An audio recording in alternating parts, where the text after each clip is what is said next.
Hey everybody, Scott from G-System Videos here again.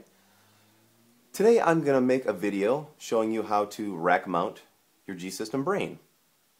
A lot of guys do it, and I did it for a while, and then my G-System brain took a header off of a 4-foot stool and landed right on its face, and the Ethernet connection was rammed into the chassis, causing some needed repairs, and oh, it was a sad time. Anyway, I have since moved my brain back into the housing here, but I want to put it back into the rack, and I'm never going to put it on a stool again, ever. So let's do it. Okay, here's the back of my G-System, and there's the brain of the unit, nicely ensconced in the heavy metal chassis. But I want to take it out. So what do? Well, there's a couple of screws over here on the side. These little bad boys need to come out. They hold this bracket that's right back there with those two fat screws in it. They hold that bracket to the outside of the G-System. And we just need to pop those out, and this will come right out. Step one.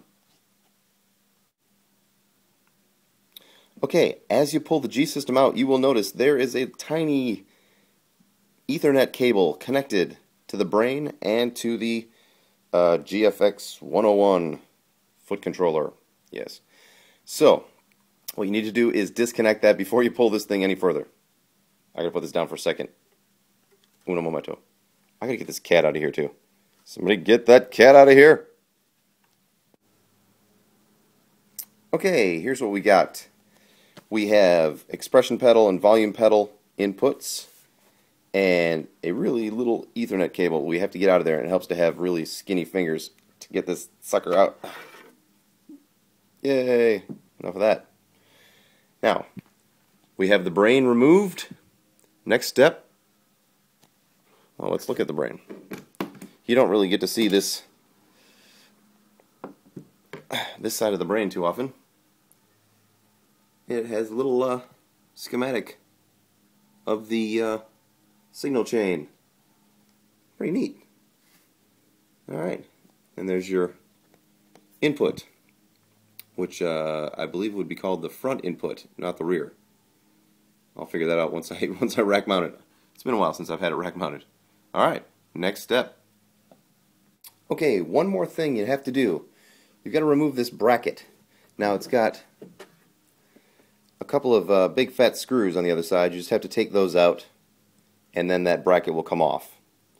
And I suggest storing those screws and those brackets somewhere together, because I went on a hunt for those things earlier this month. It lasted me about 2 hours. So put the bracket and little screws, fat screws, in a baggie. Label them G-System brackets or something so you don't lose them, like me. Here's something that I recommend you make if you're going to rack mount your G-System. A really short power cable. If you've got, a power conditioner, that is. If you're not, then just run the standard cable. But this just saves a lot of hassle inside the rack here. There's the power cable connected, just long enough to reach this first plug. Keeps the power cable out of the way. Here's another tip if you're going to rack mount your G-System. Get yourself some good quality, stage quality Ethernet connectors. And this is actually a Variax cable by Line 6. And it's got a really heavy duty Neutrik style housing with the Ethernet connector built into the cable with really heavy duty outer casing on the cable. It's really worth the money. Okay, now we have to connect the Variax cable to the G-System foot thingy. That's what I call it, foot thingy. And it can be a bitch to get in and out of there, so I leave it connected and just coil up this cable and store it underneath my G-System. That way I never have to, monkey with it again. Okay, We are all connected.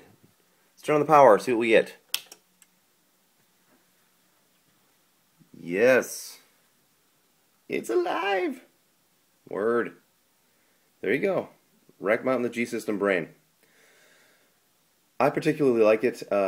Less cables running on stage. I've got one Ethernet cable.